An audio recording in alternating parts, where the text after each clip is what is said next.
अक्टूबर में उत्तराखंड आ सकते हैं प्रधानमंत्री मोदी। नारायण आश्रम और आदि कैलाश के करेंगे दर्शन। नारायण आश्रम में विश्राम करने की भी संभावना।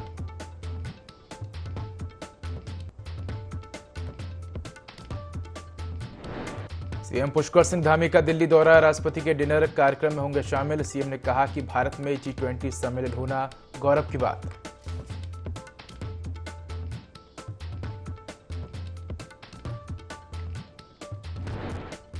प्रदेश में अतिक्रमण के खिलाफ कांग्रेस ने किया मौन उपवास। पूर्व मुख्यमंत्री हरीश रावत के साथ कई वरिष्ठ नेता रहे मौजूद। कहा अतिक्रमण हटाओ अभियान की आड़ में समूचे पहाड़ को किया खंडहर।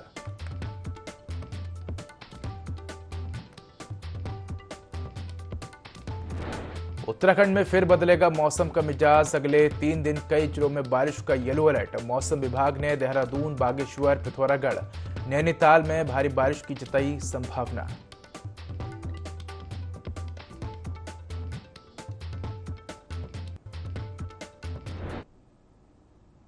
नमस्कार, मैं हूं उदय। देवभूमि लाइव में आपका स्वागत है। बुलेटिन की शुरुआत करेंगे तमाम बड़ी खबरों के साथ। और बड़ी खबर सूत्रों के हवाले से आ रही है, जहां अक्टूबर में उत्तराखंड आ सकते हैं प्रधानमंत्री नरेंद्र मोदी। तो अक्टूबर के दूसरे सप्ताह में पिथौरागढ़ आने की चर्चा है।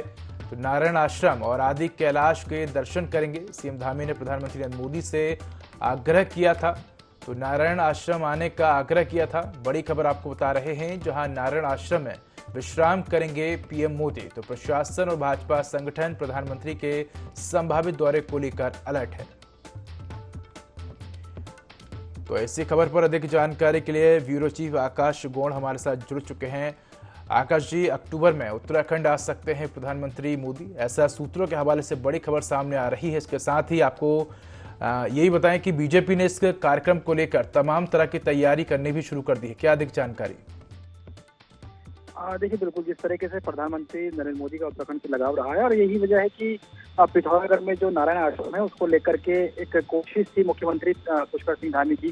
क्योंकि याद होगा, जब 26 जनवरी को उत्तराखंड की जो झांकी है केदार वो एक तरीके से एक राजपथ पर जब नजर आई थी, तो उसी दौरान कहीं ना कहीं प्रधानमंत्री से आग्रह मुख्यमंत्री की तरफ से भी किया गया था कि नारायण आश्रम आए, क्योंकि वहाँ पर स्वामी विवेकानंद का एक तरीके से स्थल था जहाँ पर उन्होंने अध्ययन किया था, और तमाम चीजों को लेकर के एक लगाव जो है स्वामी विवेकानंद का उस नारायण आश्रम से रहा है। तो प्रधानमंत्री से ये आग्रह मुख्यमंत्री की तरफ से किया गया था। उसी कोशिश के तहत लगातार प्रधानमंत्री से जब मुलाकात हुई थी, तो ये कोशिश मुख्यमंत्री की रही थी कि वो एक बार पिथौरागढ़ के दौरे पर वो आए, और यही वजह थी कि माना जा रहा है, जो सूत्र बता रहे हैं कि अक्टूबर में जो है प्रधानमंत्री नरेंद्र मोदी पिथौरागढ़ के दौरे पर आ सकते हैं, जहाँ पर वो नारायण आश्रम में रहने के साथ ही विश्राम भी वहां पर करेंगे, और साथ ही साथ आदि केदार के दर्शन भी जो है प्रधानमंत्री कर सकते हैं। तो निश्चित तौर पर कहीं ना कहीं तमाम तैयारियों को लेकर के प्रशासन भी अलर्ट हो चुका है, और ये माना जा रहा है कि खुद जो कुमाऊं के कमिश्नर हैं उन्होंने भी तमाम व्यवस्थाओं को लेकर के जो प्रशासन है उससे भी उनकी बातचीत हुई है, और साथ ही साथ जो बीजेपी संगठन है तो वो भी प्रधानमंत्री का जो संभावित दौरा है उसको लेकर के तैयारियों में जुट चुका है। आकाश जी, धन्यवाद आपको इस खबर पर अधिक जानकारी के लिए। तो आपको बता दें कि सूत्रों के हवाले से एक बड़ी खबर सामने आ रही है, जहां अक्टूबर में उत्तराखंड आ सकते हैं प्रधानमंत्री नरेंद्र मोदी। तो मुख्यमंत्री पुष्कर सिंह धामी के निर्देश पर देवभूमि नशा मुक्त अभियान चलाया जा रहा है। वहीं आबकारी विभाग की टीम जनपद के शहरी और ग्रामीण इलाकों में लगातार कार्रवाई कर रही है। इसी कड़ी में आबकारी विभाग की टीम ने हरिद्वार के ग्राम सहदेवपुर के पास जंगलों में छापेमारी की। वहीं मौके से 800 किलोग्राम लहन और 20 लीटर कच्ची शराब बरामद कर नष्ट किया गया। और ये कार्रवाई हमने फोकस की है रुड़की के ग्रामीण, हरिद्वार के ग्रामीण और लक्सर के ग्रामीण क्षेत्रों में फोकस किया। और हमने विशेष फोकस किया कि कच्ची शराब की जो भट्टियां हैं उनको संपूर्ण रूप से नष्ट कर दिया जाए। और इसी अभियान के तहत हमने हज़ारों लीटर कच्ची और कई हज़ार कुंटल लहन नष्ट किया पिछले सप्ताह और इस सप्ताह में। और लेकिन ज़्यादा फोकस हम जहरीली शराब की तरफ कर रहे हैं, जो कि ग्रामीण क्षेत्रों में, जंगलों में, नदियों में, कछारों में बनाई जा रही है। देश का नाम बदलने की चर्चाएं चल रही हैं। ऐसे में कयास लगाए जा रहे हैं कि संसद के विशेष सत्र में देश का आधिकारिक नाम भारत किए जाने का प्रस्ताव लाया जा सकता है। इसे लेकर पूर्व मुख्यमंत्री हरीश रावत ने भाजपा पर कटाक्ष करते हुए निशाना साधा है। उन्होंने कहा कि ये काटने वाले लोग हैं, जोड़ने वाले नहीं हैं। उन्होंने कहा कि हमारा संविधान इंडिया दैट इज भारत कहता है, लेकिन बीजेपी इंडिया को काटना चाहती है। उन्हें ऐसा लगता है कि भारतीय जनता पार्टी का गिरा हुआ मनोबल है, इसलिए भाजपा इस तरह की हरकतें कर रही है। वाले लोग हैं, जोड़ने वाले नहीं है। ये तो हमारा संविधान जोड़ता है। इंडिया दैट इज भारत, हमारा संविधान कहता है। आप इंडिया को काटना चाहते हैं, तो ये तो ऐसा लगता है जैसे भारतीय जनता पार्टी का जो मनोबल है वो गिरा हुआ मनोबल है। उसी के लिए इस तरीके की हरकतें ये कर रहे हैं। हरिद्वार में अधिवक्ताओं ने हापुड़ में अधिवक्ताओं पर हुए लाठीचार्ज का विरोध किया है। उत्तराखंड बार एसोसिएशन के आह्वान पर एक दिन के लिए काम बंद बहिष्कार कर धरना दिया है। इससे वादकारियों को काफी परेशानी उठानी पड़ रही है। सभी अधिवक्ताओं ने एकजुट होकर शासन प्रशासन से हापुड़ कांड के आरोपियों पर कठोर कार्रवाई की मांग की है। तो लाठीचार्ज के खिलाफ लामबंद हुए हैं अधिवक्ता और एक दिवसीय कार्य बहिष्कार कर धरना प्रदर्शन किया। बार काउंसिल के आह्वान पर जो है आज संपूर्ण जय बंद का ऐलान किया हुआ था और उसी उपलक्ष्य में हम लोग जो है आज किसी को ना तो काम करने दिया और ना किसी चैम्बर खोलने दिया। सभी लोगों का सहयोग रहा। दस्तावेज लेखकों इस्लाम बाइंडर हो और हमारे जो साथी और भी लोग हैं, सभी लोगों ने हमारा जो समर्थन किया और सभी लोग हमारे साथ। हमारी मांग ये है कि जो हमारे जो अधिवक्ता साथी हैं उनको न्याय मिलना चाहिए और जिन्होंने उनके जिस पुलिसकर्मियों ने उनके साथ दुर्व्यवहार किया उनको सजा मिलनी चाहिए, वो जेल जाने चाहिए। यूपी के हापुड़ में अधिवक्ताओं पर लाठीचार्ज और दुर्व्यवहार के विरोध में खटीमा में अधिवक्ता एसोसिएशन के वकीलों ने कार्य बहिष्कार किया है। इस दौरान अधिवक्ताओं ने सुरक्षा दिए जाने सहित अन्य मांगों को लेकर मुख्यमंत्री के नाम प्रशासन को ज्ञापन सौंपा है, जिसमें अधिवक्ता सुरक्षा अधिनियम लागू किए जाने की मांग की गई है। उत्तराखंड के अधिवक्ता संघ जितने भी हैं, जितनी बार हैं, सबसे आह्वान किया है कि जो हापुड़ में पुलिस लाठीचार्ज हुआ है, जो बर्बरता हुई है और उसके बाद सरकार से मांग करने के बाद भी जो कार्रवाई नहीं की गई है उसके खिलाफ, और रुद्रपुर में भी अधिवक्ताओं के साथ पुलिस ने दुर्व्यवहार किया है और देहरादून में भी जो चर्चित भूमि घोटाला है उसमें सिर्फ अधिवक्ताओं को टारगेट किया जा रहा है। तमाम जो आला अधिकारी हैं उनको सरकार बचाने का काम कर रही है। इसको ध्यान में रखते हुए आज विरोध स्वरूप आज पूरे उत्तराखंड के अधिवक्ता हड़ताल करें। अधिवक्ताओं को विश्वास नहीं है इस बात का।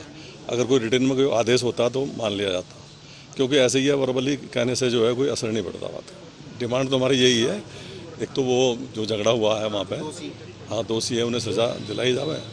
और यहाँ देहरादून में जो है ये भी कांड हुआ है रजिस्ट्री वाला, इसमें जो है वकीलों को टारगेट किया जा रहा है। इस और जितने भी अधिकारी हैं, जो बड़े अधिकारी हैं, उन्हें सबको बचाया जा रहा है। निष्पक्ष रूप से जो है इसका वो होना चाहिए। उदयनिधि स्टालिन के सनातन धर्म पर दिए गए बयान के बाद कर्नाटक के गृह मंत्री परमेश्वर ने भी हिंदू धर्म को लेकर विवादित बयान दिया है, जिसमें उन्होंने कहा कि हिंदू धर्म की उत्पत्ति कब और कहां से हुई इसकी उन्हें कोई जानकारी नहीं है, जिससे धर्मनगरी हरिद्वार के साधु संतों का भी पारा चढ़ गया। संतों का कहना है कि हिंदुओं और सनातन को गाली देकर चर्चा में आने का नया ट्रेंड बन गया है। जो लोग इस तरह की अनर्गल बयानबाजी कर रहे हैं उन्हें भारत की संस्कृति और सभ्यता का बिल्कुल भी ज्ञान नहीं है। इन नेताओं का बयान बेहद ही निंदनीय है और ऐसे लोगों पर कानूनी कार्रवाई होनी चाहिए। मैं आपको ये कहना चाहता हूं, जिसने भी सनातन का विरोध किया है वो मिट गए हैं, उनकी सल्तनत ही समाप्त हो गई है। आपने देखा होगा कांग्रेस ने भी ऐसे ही किया था। गौ हत्या पे हमारे कहीं संतों को मारा गया था, क्या हुआ? आज वही कांग्रेस समाप्त हो रही है। तो जो भी व्यक्ति सनातन का विरोध करता है, सनातन के खिलाफ बोलता है, उसका जो है नाश हो जाता है। और सनातन धर्म को ही मानने वाले लोग अपने आप को हिंदू कहते हैं। सनातन धर्म की उत्पत्ति अनादिकाल से है और हम सब लोग वेद को मानते हैं। ये इस प्रकार के मूर्खतापूर्ण बयान ये दर्शाते हैं कि इनको इस देश के धर्म, भाषा और संस्कृति का ज्ञान नहीं है। कुमाऊं कमिश्नर दीपक रावत चंपावत जिले के लूहा घाट पहुंचे, जहां कमिश्नर रावत ने लूहा घाट क्षेत्र की प्रसिद्ध कोली ढेक झील का निरीक्षण किया और अधिकारियों से झील के बारे में जानकारी ली। साथ ही कमिश्नर रावत झील में नौका संचालन करने वाले युवाओं से भी अवगत हुए। कमिश्नर रावत ने कोली ढेक झील की खूबसूरती की सराहना करते हुए कहा कि झील लोहाघाट क्षेत्र के लिए सौगात है, जिसमें युवाओं को रोजगार मिलने के साथ साथ पर्यटन को बढ़ावा मिल रहा है और जहां पर्यटकों को वोटिंग करने का मौका मिल रहा है। कमिश्नर रावत ने कहा कि झील में धीरे धीरे सुविधाओं का विस्तार किया जा रहा है। जल्द ही झील एक बड़े पर्यटक स्थल के तौर पर विकसित होगी।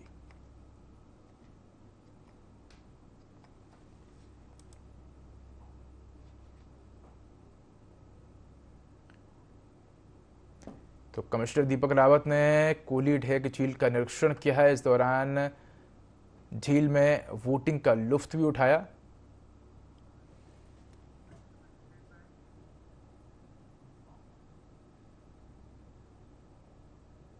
दिल्ली में आयोजित होने वाली G20 बैठक को लेकर बड़े स्तर पर तैयारियां की जा रही हैं। इसमें सुरक्षा की दृष्टि से पूरी दिल्ली को छावनी में तब्दील कर दिया है। G20 बैठक के माध्यम से भारत विश्व गुरु बनने की ओर अग्रसित हो रहा है, क्योंकि आज जिस भारत से नए नए आयाम स्थापित कर रहा है भारत, उसने भारत को विश्व पटल पर अलग ही पहचान दिलाई है। G20 बैठक को लेकर संत समाज ने भी खुशी जाहिर की है। G20 बैठक पर श्री महंत ऋषभरानंद महाराज ने कहा कि पूरे विश्व में 80% अर्थव्यवस्था को G20 के देश संभालते हैं। भारत में G20 की महत्वपूर्ण बैठक होने वाली है और हरिद्वार G20 बैठक को लेकर तैयारियों को लेकर सुरक्षा और छावनी में दिल्ली को तब्दील कर दिया है।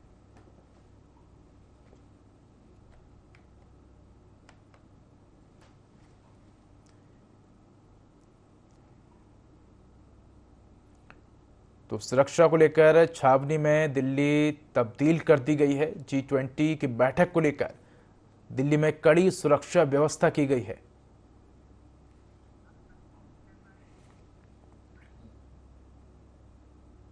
विकासनगर कोतवाली क्षेत्र के लांघा बाईपास रूट पर उस समय हंगामा मच गया जब आबकारी विभाग की टीम एक दुकान पर पहुंची और वहां रह रही एक महिला को जबरन उठाकर गाड़ी में डालने का प्रयास किया।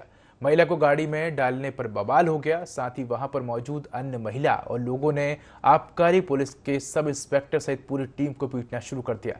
इस दौरान आबकारी पुलिस के सब इंस्पेक्टर ने कहा कि उन्हें अवैध रूप से शराब बेचे जाने की सूचना मिल रही थी, जिस पर वे कार्रवाई करने आए थे।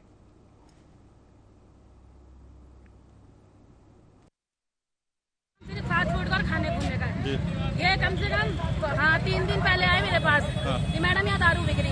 मैंने कहा भाई तसल्ली कर ले, ढूंढ ले। इनने सारे में ढूंढ ली, चले गए कि मैडम यहाँ पिलाना नहीं है, किसी को कुछ देना नहीं है। मैंने कहा भाई कुछ नहीं होता। आज ही अचानक आए, मैं अपना काम कर रही थी, मम्मी वगैरह इनने आते ही मेरे आदमी के मुंह पे चाटा मारा, मुझे खींच के कह रहा चल कार में बैठ। स्थानीय पुलिस मौके में पहुंची या नहीं है तो मुझे पता नहीं, भीड़ अधिक है और जाम अधिक है। लेकिन मैं इतना जरूर कह रहा हूँ कि यदि ऐसी कोई सूचना है तो लिखित सूचना जरूर है, लेकिन कोई भी व्यक्ति कानून हाथ में ले और बीच बचाव करने की कोशिश करे।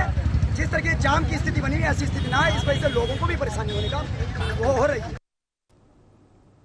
बागेश्वर में विश्व हिंदू परिषद ने अपना 60वां स्थापना दिवस धूमधाम से मनाया। इस मौके पर बाइक रैली भी निकाली गई, जो मंडल सेरा बाईपास से शुरू होकर दुग बाजार, तहसील स्टेशन आदि क्षेत्रों से गुजरती हुई राधा कृष्ण मंदिर पर समाप्त हुई, जिसमें हिंदू जागरण मंच संगठन के लोगों ने भागीदारी की और राधा कृष्ण मंदिर में खीर मिष्ठान वितरित किया। परिषद ने 1964 में 29 अगस्त को इसकी जो है संतों के आशीर्वाद से स्थापना की थी। जो है जन्माष्टमी को विश्व हिंदू परिषद का स्थापना दिवस मनाया जाएगा। विश्व हिंदू परिषद के स्थापना के इस वर्ष में जो है 60 वर्ष पूर्ण हो गए हैं, तो षष्ठी पूर्ति वर्ष के रूप में विश्व हिंदू परिषद इस पूरे संपूर्ण वर्ष को मना रही है। और विश्व हिंदू परिषद एवं बजरंग दल के द्वारा जो है षष्ठी पूर्ति वर्ष के उपलक्ष्य में समूचे देश में जो है धर्म जागरण, हिंदू जागरण के कार्य किए जा रहे हैं। स्थापना दिवस के उपलक्ष्य में हमने बागेश्वर में बजरंग दल के और विश्व हिंदू परिषद के समस्त हिंदू युवाओं के एक जो है बाइक रैली यहाँ पर का आयोजन किया गया। मैं विश्व हिंदू परिषद और बजरंग दल की ओर से समस्त क्षेत्रवासियों को श्री कृष्ण जन्माष्टमी की बहुत बहुत बधाइयाँ प्रेषित करता हूँ। लोहाघाट में श्री कृष्ण जन्माष्टमी का पर्व धूमधाम से मनाया गया। जन्माष्टमी के अवसर पर लोहाघाट नगर में विशाल मेले का आयोजन किया गया, जिसमें लोहाघाट क्षेत्र के 1000 लोग शामिल हुए। मेले में दूर दूर से क्षेत्र से आए व्यापारियों ने अपनी दुकानें सजाई हुई थी, जिसमें महिलाओं और बच्चों ने जमकर खरीदारी की। वहीं ऋषेश्वर मंदिर में विशाल भंडारे का आयोजन किया गया, जिसमें हजारों लोगों ने प्रसाद ग्रहण किया। साथ ही ऋषेश्वर मंदिर में चल रही भागवत कथा का भी हवन यज्ञ के साथ समापन हुआ। मेले में सुरक्षा व्यवस्था को लेकर पुलिस ने एसओ मनीष खत्री के नेतृत्व में कड़े बंदोबस्त किए थे। मेले का हजारों महिला, पुरुषों और बच्चों ने भरपूर आनंद उठाया।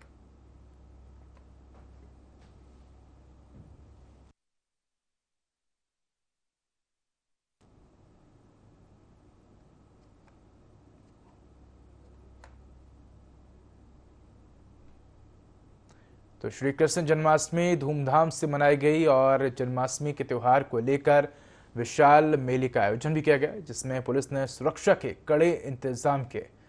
तो इस दौरान बच्चे, महिलाओं और पुरुषों ने जमकर खरीदारी की।